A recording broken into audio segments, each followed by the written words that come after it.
They arrive when the sun goes down. Hidden in the shadows, hundreds of heavy bodies charge through fields like an army with no mercy. Corn, sugarcane, and soil, all gone by sunrise. These are not mythical beasts, they are real. Wild hogs, the most destructive animal threat in America. They breed faster than rabbits, destroy everything in their path, and make farmers lose billions every year. But what if this unstoppable enemy became dinner? What if the same creature destroying crops now ended up feeding families across the country? This is the shocking story of how humans turned a national disaster into a billion-dollar business, and how one of nature's toughest invaders became a new American delicacy. Every night in Texas, when the sky fades to orange and the tractors stop humming, another sound takes over the silence, the deep grunts and crashes of wild hogs on the move. They travel in massive herds, tearing through fields like living bulldozers. One single adult hog can weigh over 400 pounds, strong enough to break fences, crush irrigation lines, and dig through frozen soil with ease. Multiply that by 100, and you get chaos. Farmers wake up to see acres of land destroyed overnight. Pipes broken. Crops uprooted. Soil churned into mud. This is not an occasional problem, it's an everyday war. Experts estimate that feral hogs cause over $2.5 billion in damage each year across the United States.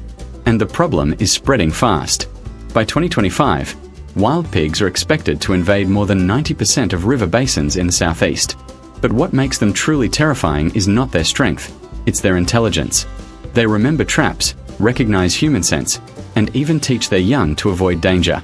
Set a weak trap once, and they'll never fall for it again.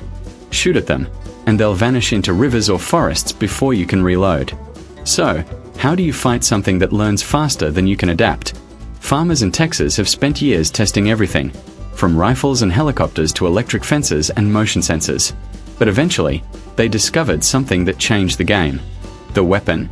A steel corral, a massive circular trap made from heavy steel mesh, strong enough to hold an entire herd.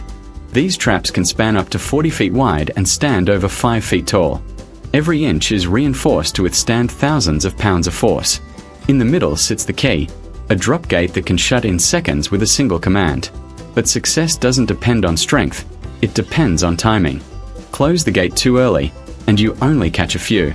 Wait too long, and the herd escapes.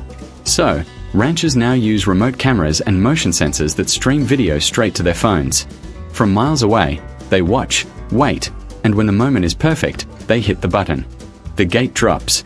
The trap slams shut. The field falls silent. Yet even with steel traps, not every fight ends cleanly.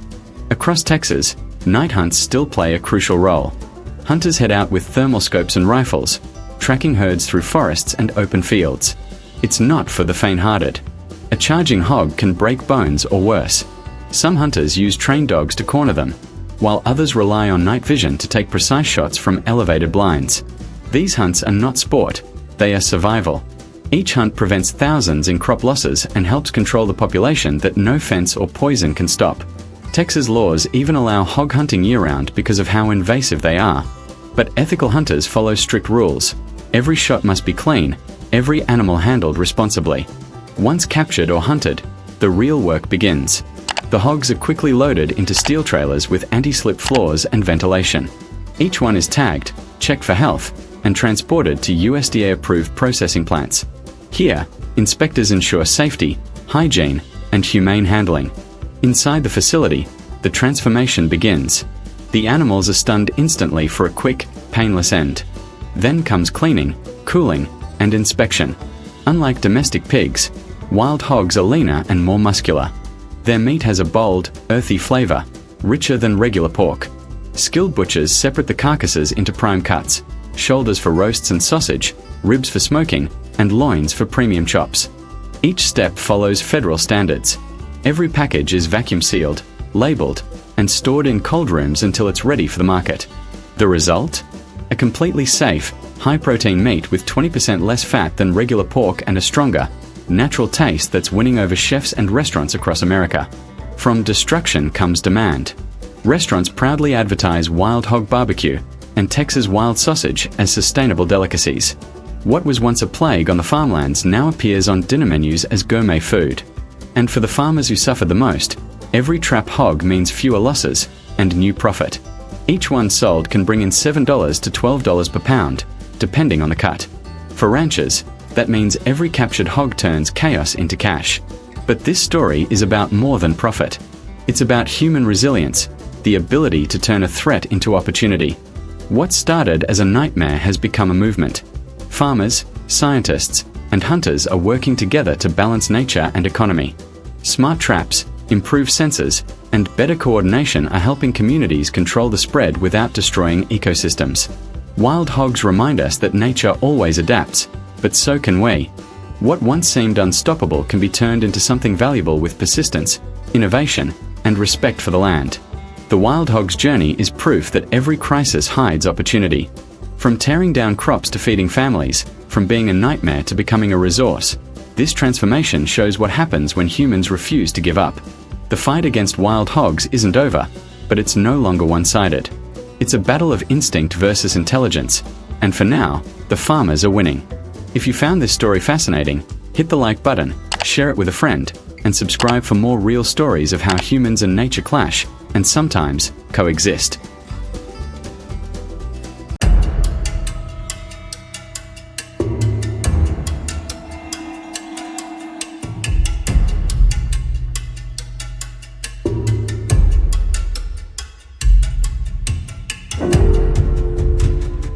Have you heard about leather worth more than gold by weight? Not cowhide. Not ostrich. This one comes off the belly of a giant reptile that rules tropical rivers. The saltwater crocodile. The pattern looks sleek. The surface feels tough and smooth. Luxury brands chase it. A single hide can fund a small business. But the shine you see in a boutique hides a long road through heat, mud, buzzing swamps, and rooms full of humming incubators. It starts with a helicopter over floodplains in Australia's Northern Territory. It moves through labs that act like nurseries. It ends in fashion houses in Paris and Tokyo. Supporters call this a model where wildlife pays for its own protection. Critics call it a system that turns life into status. So what really happens between an egg in a nest and a bag on a shelf? Stay with me. Welcome back to Agriculture Works. We tell the real story behind what people wear, eat, and use every day. Hit like and subscribe if you want honest looks behind the glass. Now let's go inside crocodile farming. We begin in the top end of Australia, the heartland of saltwater crocodiles. The season runs with the rains. During the wet months, licensed teams can collect eggs under strict permits. The nests sit near water on muddy banks. Each one can hold 30 to 50 eggs. Getting there is hard. Crews ride by boat or helicopter, then push through swamp and tall grass. A mother crocodile guards that nest with force. One wrong step can end a day fast. Staff move slow and stay alert. Each egg must hold the same angle as in the nest so the tiny life inside does not die. The goal is zero damage and zero waste. This work fits a national model called sustainable use. In simple words, keep the adults safe, value the eggs, and give local people a reason to protect their habitat. Farms pay fees and royalties. Indigenous land groups in places like Arnhem Landwork as key partners. That money rewards care for wetlands. It also shifts pressure off wild hunting and turns poachers into helpers. When a living animal has value, the land that holds it gains value as well. The numbers show why many call it a win. In the 1970s, heavy hunting pushed saltwater crocodiles to the edge in the Northern Territory. Counts sat in the low thousands. Today, the same region holds well over 100,000. Each year, quotas allow tens of thousands of wild-laid eggs to enter hatcheries.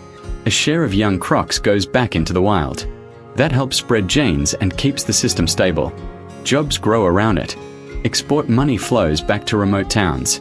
The country builds a name as a leader in both conservation and fine exotic leather. After collection, the eggs move fast. Crews fly or truck them into biosecure hatcheries. Think of a clean hospital for wildlife. Each egg sits in an incubator with tight control of heat and moisture. Temperatures sit in a band around the low 30s Celsius. That does more than support life. Heat also shapes sex. Near a narrow point around 31.6 degrees, more males appear. Slightly above or below, more females hatch. Farms tune settings based on supply goals. Staff check moisture every day. Mold, collapse, or signs of death lead to quick removal. In the wild, less than a quarter of eggs may hatch. In these rooms, success can reach the high 80s or better. That gives a steady pipeline for farms and reduces pressure on wild nests in later years. Hatchlings break out at around 2 to 3 months. Each one weighs about 100 grams. Staff shift them at once into warm rearing tanks. The design tries to remove stress. Smooth walls cut down on skin scrapes. Filters keep the water clean. Heat stays stable. Light cycles match healthy rhythms.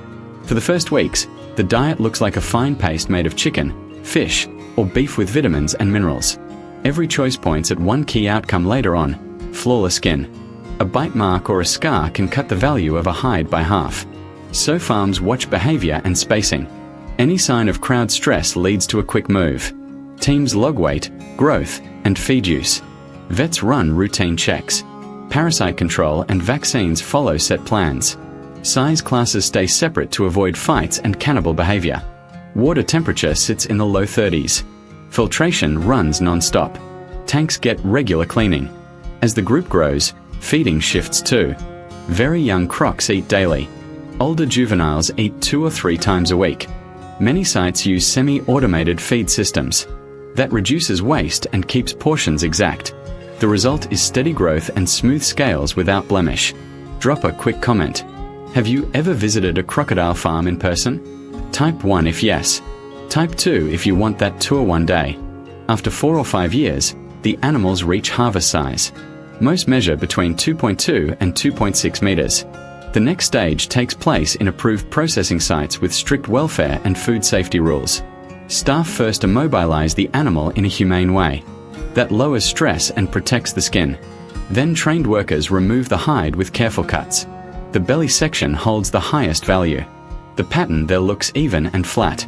Any scratch or scar can push a first-grade hide down a class. That small flaw can remove thousands of dollars in value.